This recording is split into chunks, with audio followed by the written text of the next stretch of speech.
പ്രിയപ്പെട്ടവരെ, എല്ലാവർക്കും എന്റെ സ്നേഹം നിറഞ്ഞ നമസ്കാരം. ടൈഗേൽസ് സ്പിരിച്വൽ ജേർണി അഥവാ ഒരു കടുവയുടെ ആത്മീയ യാത്ര എന്ന യൂട്യൂബ് ചാനലിലേക്ക് നിങ്ങൾക്കെല്ലാവർക്കും സ്വാഗതം.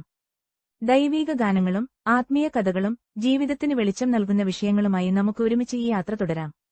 ഓരോ നിമിഷവും വിശ്വാസത്തിലും പ്രത്യാശയിലും വളരാൻ ഈ ചാനലിലെ വീഡിയോകൾ നിങ്ങളെ സഹായിക്കുമെന്ന് ഞാൻ വിശ്വസിക്കുന്നു. ഇന്ന് നമ്മൾ വളരെ ഗൌരവമേറിയ ഒരു വിഷയത്തെക്കുറിച്ചാണ് സംസാരിക്കുന്നത്. നമ്മുടെയെല്ലാം മനസ്സിൽ പലപ്പോഴും ഉയർന്നുവരുന്ന ഒരു ചോദ്യമാണിത്: നന്മയും തിന്മയും ഈ ലോകത്ത് ഒരുമിച്ച് നിലകൊള്ളുന്നത് എന്തുകൊണ്ടാണ്? ഒരു കുട്ടി ലൈംഗികമായി പീഡിപ്പിക്കപ്പെടുകയും കൊല്ലപ്പെടുകയും ചെയ്യുമ്പോൾ സ്നേഹസമ്പന്നനായ ദൈവം എവിടെയായിരുന്നു? ഈ ദുരന്തങ്ങൾ കാണുമ്പോൾ എന്തുകൊണ്ട് ദൈവം ഇടപെടുന്നില്ല? ഇത്തരം ചോദ്യങ്ങൾ ഏതൊരാളുടെയും മനസ്സിൽ വേദനയോടെ ഉയരുന്നത് സ്വാഭാവികമാണ്. നമ്മുടെ കണ്ണുകൾ നിറയ്ക്കുന്നതും ഹൃദയം നുറുങ്ങുന്നതുമായ ഈ വേദനകൾക്ക് മുമ്പിൽ പലപ്പോഴും നമ്മൾ നിസ്സഹായരായി പോകും. ദൈവത്തിൽ വിശ്വസിക്കുന്നവർക്ക് പോലും ഈ ചോദ്യം ഒരു വലിയ വെല്ലുവിളിയാണ്. ഈ ലോകത്ത് നന്മയും തിന്മയും നിലനിൽക്കുന്നതിന്റെ കാരണങ്ങളെക്കുറിച്ചുള്ള തത്വചിന്താപരമായതും മതപരമായതുമായ ചില കാഴ്ചപ്പാടുകൾ താഴെ പറയുന്നവയാണ്. ഈ വിഷയത്തിൽ വിവിധങ്ങളായ അഭിപ്രായങ്ങളുണ്ട്. അവയൊന്നും ചോദ്യം ചെയ്യുന്ന ഒരാളുടെ വേദനയ്ക്ക് ഉടനടി ഉത്തരം നൽകുന്നില്ലെങ്കിലും ഈ ദുരിതങ്ങളെ ആളുകൾ എങ്ങനെയാണ് സമീപിക്കുന്നതെന്ന് മനസ്സിലാക്കാൻ ഇത് സഹായിക്കും. ഒന്നാമത്തെ അഭിപ്രായം: ദൈവം നമുക്ക് നൽകിയ ഏറ്റവും വലിയ സമ്മാനമാണ് സ്വതന്ത്രമായ ഇഷ്ടം. പിതാവ് മക്കളെ നിർബന്ധിച്ച് അനുസരിപ്പിക്കുന്നതുപോലെ ദൈവം നമ്മെ നിയന്ത്രിക്കുന്നില്ല. മറിച്ച് നന്മയും തിന്മയും തിരഞ്ഞെടുക്കാൻ നമുക്ക് സ്വാതന്ത്ര്യം നൽകി. ഒരു യന്ത്രത്തിന് സ്നേഹിക്കാനോ ദയ കാണിക്കാനോ കഴിയില്ല. എന്നാൽ മനഃപൂർവ്വം നന്മ ചെയ്യാനും അവരനെ സ്നേഹിക്കാനും നമുക്ക് കഴിവുണ്ട്. ഈ സ്വാതന്ത്ര്യമാണ് നമ്മുടെ ഓരോ പ്രവൃത്തിക്കും ദൈവികമായ മൂല്യം നൽകുന്നത്. പക്ഷേ ഈ സ്വാതന്ത്ര്യം തെറ്റായി ഉപയോഗിക്കുമ്പോൾ ലോകത്ത് ദുരിതങ്ങളുണ്ടാകുന്നു. ഇത് ദൈവത്തിന്റെ ഇഷ്ടമല്ല, മനുഷ്യന്റെ തെറ്റായ തിരഞ്ഞെടുപ്പുകളാണ് കാരണം. ഒരു കണ്ടുപിടുത്തം വെളിച്ചമാകാം, അല്ലെങ്കിൽ ബോംബാകാം. അതുപോലെ മനുഷ്യന്റെ മനസ്സ് നന്മയ്ക്കും തിന്മയ്ക്കും ഉപയോഗിക്കപ്പെടുന്നു. പ്രിയപ്പെട്ടവരെ, നമ്മുടെ വേദനകളിൽ ദൈവം നമ്മെ തനിച്ചാക്കുന്നില്ല. ഈ ദുരന്തങ്ങളിൽ അവിടുന്ന് നിസ്സഹായനായി നോക്കി നിൽക്കുകയല്ല, മറിച്ച് നമ്മുടെ വേദനകളിൽ നമ്മോടൊപ്പമുണ്ട്. ആ തിന്മയെ നന്മയാക്കി മാറ്റാനുള്ള ശക്തിയും പ്രത്യാശയും ദൈവം നമുക്ക് നൽകുന്നു. ദൈവം ദുരന്തങ്ങൾ ഒറ്റയടിക്ക് ഇല്ലാതാക്കില്ല. പകരം അവയെ അതിജീവിക്കാനുള്ള കരുത്തും ധൈര്യവും സഹനശേഷിയും നൽകുന്നു. എല്ലാ വേദനകൾക്കും അപ്പുറം നന്മയുടെ വിജയം ഉണ്ടാകുമെന്നുള്ള ഉറച്ച പ്രത്യാശയും നൽകുന്നു. ഈ ശക്തിയും പ്രത്യാശയുമാണ് നമ്മുടെ വിശ്വാസത്തെ മുന്നോട്ട് നയിക്കുന്നത്. നമ്മുടെ സ്വാതന്ത്ര്യം നന്മയ്ക്കും സ്നേഹത്തിനും സത്യത്തിനും വേണ്ടി മാത്രം ഉപയോഗിക്കാൻ നമുക്ക് പ്രതിജ്ഞയെടുക്കാം. കാരണം നന്മ മാത്രം വിജയിക്കുമെന്നതാണ് നമ്മുടെ ഉറച്ച വിശ്വാസം. രണ്ടാമത്തെ അഭിപ്രായം: ദൈവത്തിന്റെ കൈകൾ, മനുഷ്യരാകുന്ന നമ്മൾ. പ്രിയപ്പെട്ടവരെ, ഈ ലോകത്ത് ദൈവം നേരിട്ടിറങ്ങിവന്ന കാര്യങ്ങൾ ചെയ്യുന്നില്ലെങ്കിൽ പിന്നെ എങ്ങനെയാണ് അവിടുന്ന് പ്രവർത്തിക്കുന്നത്? അതിനുള്ള ഉത്തരം നമ്മുടെ മുന്നിലുണ്ട്. ദൈവം നമ്മളിലൂടെയാണ് ഈ ലോകത്ത് പ്രവർത്തിക്കുന്നത്. ദുരന്തങ്ങൾ സംഭവിക്കുമ്പോൾ ദൈവം എന്തുകൊണ്ട് ഒന്നും ചെയ്യുന്നില്ല എന്ന് ചോദിച്ച് തളർന്നിരിക്കാനുള്ളവരല്ല നമ്മൾ. മറിച്ച് ഈ ലോകത്തിൽ നന്മയുടെ മാറ്റങ്ങൾ വരുത്താൻ ദൈവം തിരഞ്ഞെടുത്തിട്ടുള്ളത് നമ്മളെയാണ്. ദൈവം എവിടെയാണ് എന്ന് വിലപിക്കുന്നതിനു പകരം ദൈവത്തിനായി ഞാൻ എന്തു ചെയ്യണം എന്ന് ചിന്തിക്കണം. ഒരു കുട്ടി അപകടത്തിൽപ്പെടുമ്പോൾ ആംബുലൻസ് വിളിക്കാൻ കാത്തുനിൽക്കുന്നത് ദൈവമല്ല, നമ്മളാണ്. ഒരു കുട്ടിക്ക് നീതി നിഷേധിക്കപ്പെടുമ്പോൾ ശബ്ദമുയർത്താൻ ദൈവം കാത്തുനിൽക്കുന്നില്ല, നമ്മളാണ് ആ ശബ്ദമാകേണ്ടത്. ദൈവം നമുക്ക് കാരുണ്യം നൽകിയത് മറ്റുള്ളവരുടെ വേദനയിൽ കണ്ണടച്ചിരിക്കാനല്ല, മറിച്ച് അവരെ ചേർത്ത് നിർത്താനാണ്.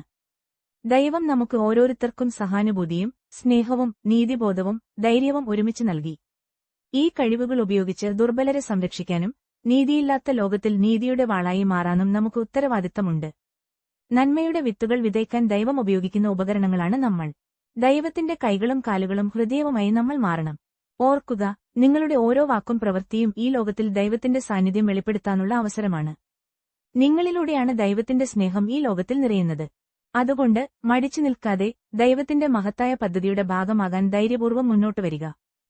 മൂന്നാമത്തെ അഭിപ്രായം: ദുരിതങ്ങളെ പലപ്പോഴും വിശ്വാസത്തിന്റെ പരീക്ഷണമായി ചില ആത്മീയ പാരമ്പര്യങ്ങൾ കാണുന്നു.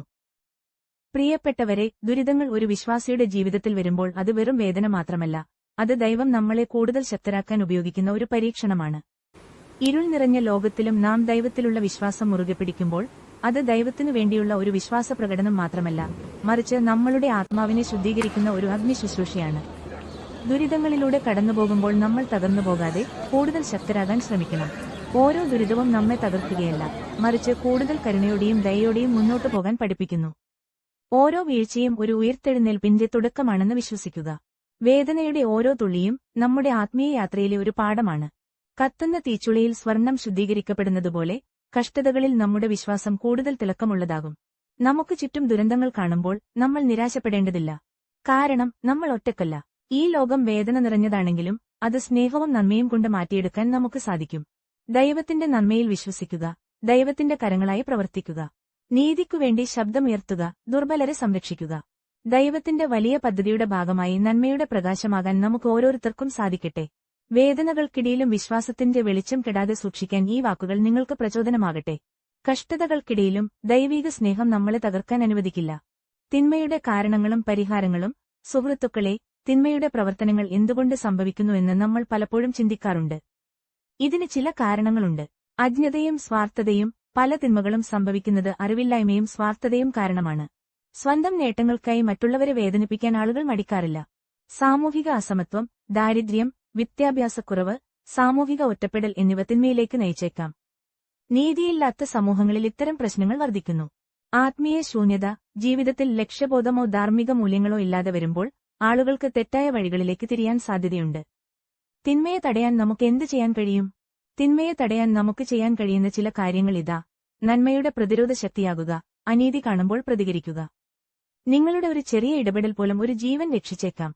വിദ്യാഭ്യാസത്തിലൂടെ ബോധവൽക്കരണം. അറിവാണ് നമ്മുടെ വലിയ ആയുധം. മറ്റുള്ളവരെ സ്നേഹിക്കാനും ബഹുമാനിക്കാനും പഠിപ്പിക്കുക. വ്യക്തിബന്ധങ്ങളിലെ അതിരുകളും സത്യസന്ധിയും പ്രധാനമാണ്. സഹായിക്കുക. ബുദ്ധിമുട്ടനുഭവിക്കുന്നവരെ ചേർത്തുപിടിക്കുക. നമ്മുടെ ചെറിയ സഹായങ്ങൾ പോലും വലിയ മാറ്റങ്ങളുണ്ടാക്കും.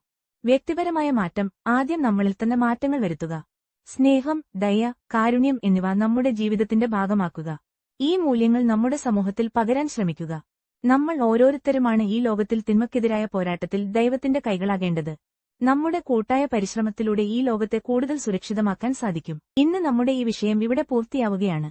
ഈ ചർച്ചകൾ നിങ്ങളുടെ ഹൃദയത്തിൽ പ്രത്യാശയുടെയും സ്നേഹത്തിന്റെയും വെളിച്ചം നിറച്ചിട്ടുണ്ടെന്ന് ഞാൻ വിശ്വസിക്കുന്നു. നമുക്ക് ഒരുമിച്ച് ആത്മീയമായ അറിവുകൾ നേടുകയും സ്നേഹത്തിന്റെ പാതയിൽ മുന്നോട്ടു പോകുകയും ചെയ്യാം. നിങ്ങളുടെ സ്നേഹവും പിന്തുണയും തുടർന്നും ഉണ്ടാകുമെന്ന് ഞാൻ വിശ്വസിക്കുന്നു. ഈ ആത്മീയ യാത്രയിൽ കൂടുതൽ ആഴമുള്ള വിഷയങ്ങളുമായി ടൈഗേഴ്സ് സ്പിരിച്വൽ ജേർണിയിൽ നമുക്ക് വീണ്ടും കണ്ടുമുട്ടാം.